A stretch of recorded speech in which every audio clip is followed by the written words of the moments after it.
what they call a sticker, a case that's remained unsolved for all those 20 years, and indeed was the first reconstruction we ever showed. It's a macabre story made even more bizarre by this letter that was sent to the police by a man who claims to be the murderer. Do you recognise the style? It may have been written with a ruler and a mapping pen, and look in particular at those peculiar S's that are written in the form of exclamation marks. It's a bit like some computer shorthand. Now, the letter could be a decoy, it could be a hoax, but if you know who wrote it, you could save someone's life. In fact, now police fear that in the 20 years since, the culprit must have struck again, and probably repeatedly so. 2 decades ago, Chris Barnfather was a young detective in Nottinghamshire Constabulary. This remains the most emotionally draining case he has ever dealt with. All those years, he's stuck with it. The victim was Colette Aram. 20 years on, Chris reviews the original film and reveals new evidence. Well, Colette was abducted from the side of the road. She was probably struck at that time. She certainly had a head injury which would support that. She was dragged into a vehicle. She would have been terrified. She was driven 2 miles up the road, probably fighting in the back of the vehicle. She was dragged from the vehicle where she had her clothing removed, and she was subjected to the most appalling and violent sexual attack. She was then strangled, and she was left to die in a field a few miles from her home. The police have built up a picture of the killer's movements from the letter and from corroborating evidence. I was in a hut for hours waiting for a girl to return from horse riding. No one saw me. About 5 miles from Keyworth, there are riding stables there. Young girls, predominantly, exercise their horses on a Sunday afternoon. Sometime before 4 o'clock on that particular Sunday, a man was seen loitering around an old hut which is next to the stables. I say a man, I believe that's our man. Certainly there's evidence that that man was inside the hut. We found a piece of rag which was semen stained, which indicates he was there for some sort of sexual excitement, no doubt evoked by the young girls on horseback. He saw his opportunity when the Ford Fiesta turned up, stole it and drove away in the direction of Keyworth. This whole tragic sequence of events that led to Colette's brutalised death started with the theft of that motor vehicle. This individual spent over 3 hours in the Keyworth area driving around looking for a young girl. He certainly followed other young girls that afternoon. He made approaches to other young girls. They were fortunate. Colette wasn't. She left home shortly after 8. She was certainly seen at about 8:05 by friends who acknowledged her. She was seen again at 8:10 by people who knew her. At 8:15, only 5 minutes later, a resident heard screams outside of his home. Repeated screams and shouts of no. He went to the door. He could see nobody. He saw a vehicle driving away at speed. Nobody saw Colette Aram alive again. What can I get you? A pint of orange lemonade, please.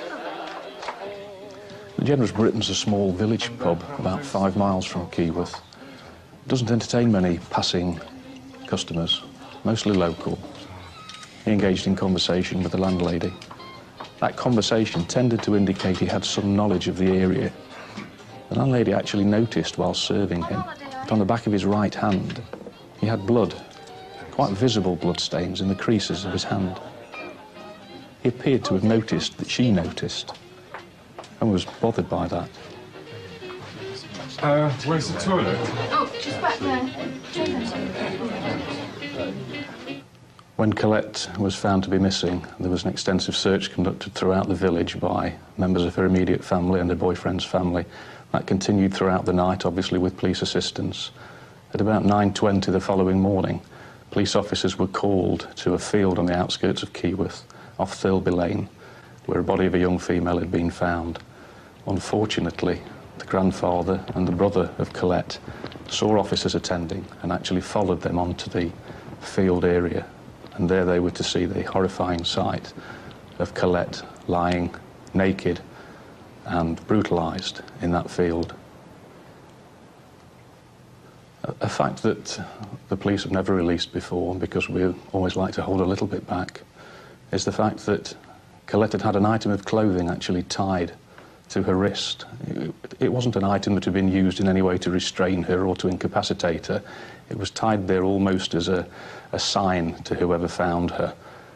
The way her body was posed has never been released before.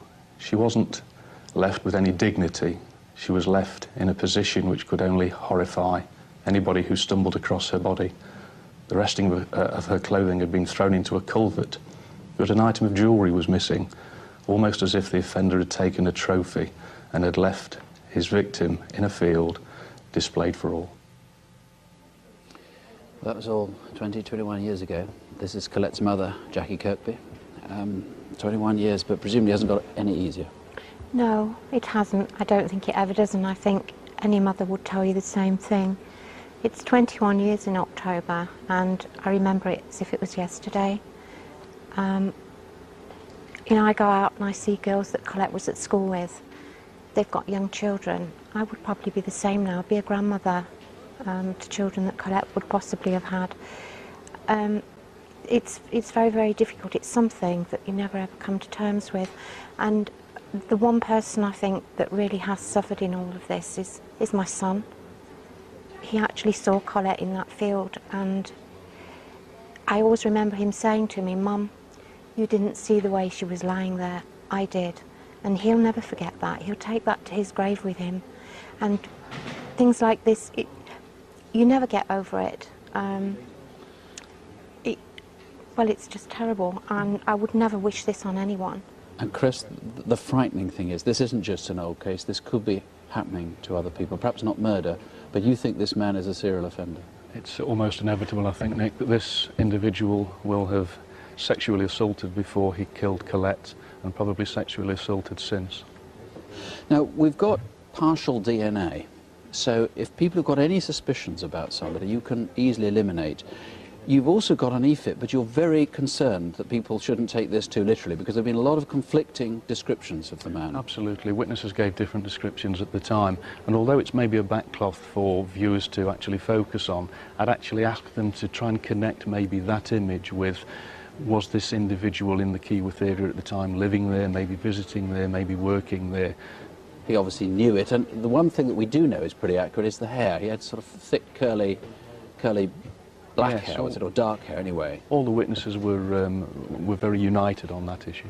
He'd now be mid-40s or early 40s, perhaps around 40 years of age. We're not entirely sure. What about body height and height and that sort of thing?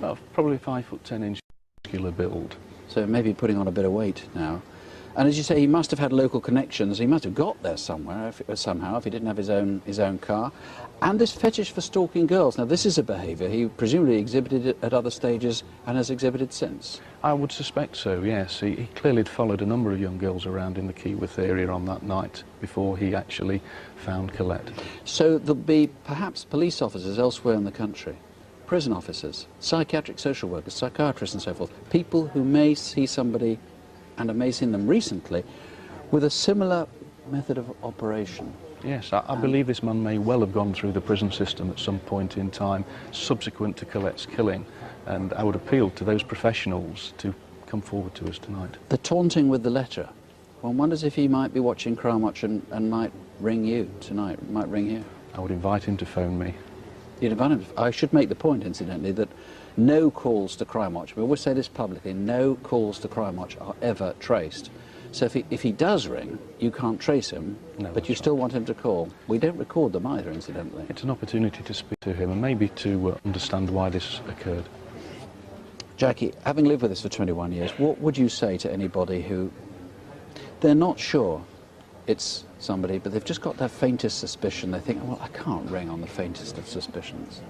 I would ask them to just find it in their hearts to phone, whether they got a slight suspicion or not.